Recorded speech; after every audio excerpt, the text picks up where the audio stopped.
Hey friends, it's Melissa from Wild Hearts Homestead. How are you today?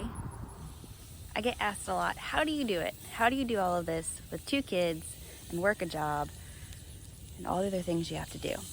And I honestly just bring my kids along with me for everything. We do everything all together as a family. So like right now, I'm outside getting brush burned.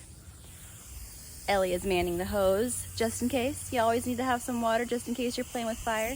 But we had a really good rain last night, so I'm not too concerned. There's that. Elijah is over here playing with the water. Don't mind my messy porch. It's on my to-do list. It's a huge deal. But we just do it together. We do it together. And I work with the kids' schedules. When they are wanting to be outside, I'm working outside. When they are wanting to be inside, I'm working on stuff inside. And of course, we still have lots of time to play and read and do lots of fun activities together and go out to the parks. But I try to work on what I can in wherever setting I am. So that's how we get stuff done around here.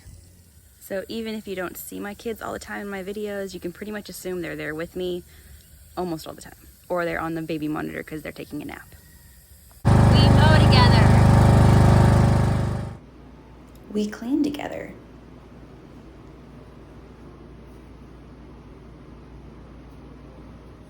I wake up early, I stay up late, I make to-do lists, and don't get me wrong, I am never fully on top of everything. There is always something that needs done, always something that needs fixed, but I put my to-do list in priority. Every day, make sure that everyone, humans and animals, are fed and watered and safe, and then work on structural stuff. Work on harvesting the garden, work on mulching. It just depends on what is the biggest need at the time, where it goes on the to-do list for highest priority. But it's never all done. There's always something to do. There's always work to be done. But you really have to find that balance between making sure that you sleep, eat, rest, and work.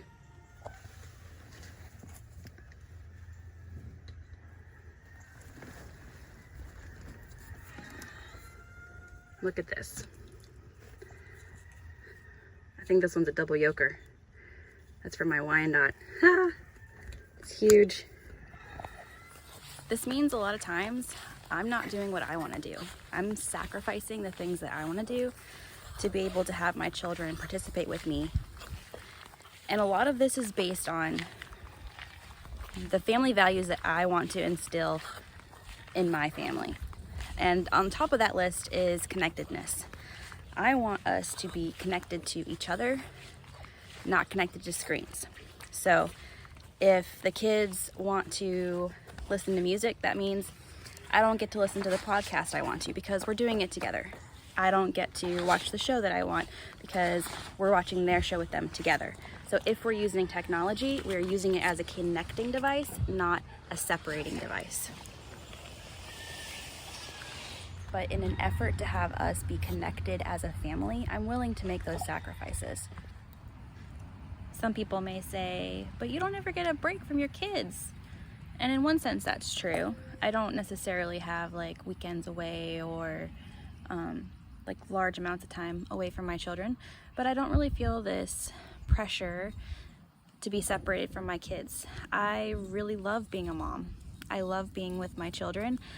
I find rest in different ways. We had a really good sermon a month or 2 ago about rest. And I took some time and I really thought, what does rest look like for me in this season of life that I am in? And I prayed about it a lot. And I came to the conclusion that for me, right now, rest is spending time with my children with no expectations of how it's going to go or what they're going to do or what we're going to do as a family. So just enjoying being together, not having any kind of pressure about doing our homeschool or playing a certain game or watching a certain movie or having a certain experience, just resting in the fact that there's no expectations and we can just enjoy being together. And for me, there is so much peace in understanding that I don't have control and I don't need to have control. People are going to do what they're going to do, and it's not my job to tell somebody what they can and cannot do or to control my children's behavior all the time necessarily. It is my job to be present, to be connected, and to exist together in the moment. I'm gonna come back and get this one in the morning. This one's been making some nice yellow squash. My squash is doing so good this year. So excited about this.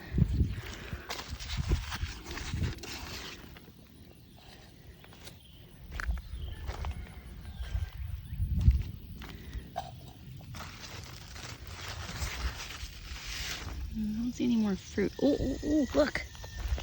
Haha, I think that one's a pumpkin. It's either a pumpkin or a honeydew. These seeds all got mixed up because my niece was helping me. Sometimes when the kids are helping you, you're kind of like cringing on the inside, but you're really glad that they want to participate with you. And you just kind of like let them help, even if it's not exactly how you wanted to do it. But it's a good learning experience for them. For those that don't know me, I have been a nanny for 8 years now. So I've done a lot of research on parenting, and I'm at a point in my life where I know my beliefs, I know my morals, I know why I want to live my life the way that I do.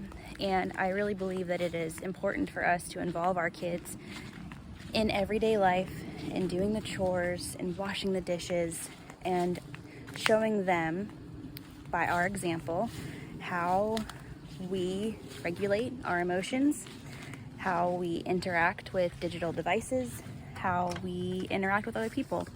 So I find it very important to keep the kids engaged in those conversations, observing us, because they learn way more from watching us than they ever do from what we say to them from a very early age. So I like to keep the kids involved and try to be mindful of the example that I am setting for my children with the way that I interact with people and with electronics and with animals and with everyday life. When we start getting that anxiety, that feeling of overwhelm, like I need to get this all done right now, it has to be done right now, we need to take a breath and remember, do what you can and the rest will come. It's okay, and it's okay to ask for help. I'm gonna let you on my little nerdy side. I love lists. I have this whiteboard in my kitchen. It's like my master list of all of the things that I want to get done. And so if I have a friend that says, hey, I want to come over and help you, or some of the ladies from church want to come over and help, what can I do? I can look at my list and I can really easily pick out a couple of things that I can tell someone how they can help. This right here is rest. The kids are having fun. I'm eating my dinner and we're just enjoying the moment.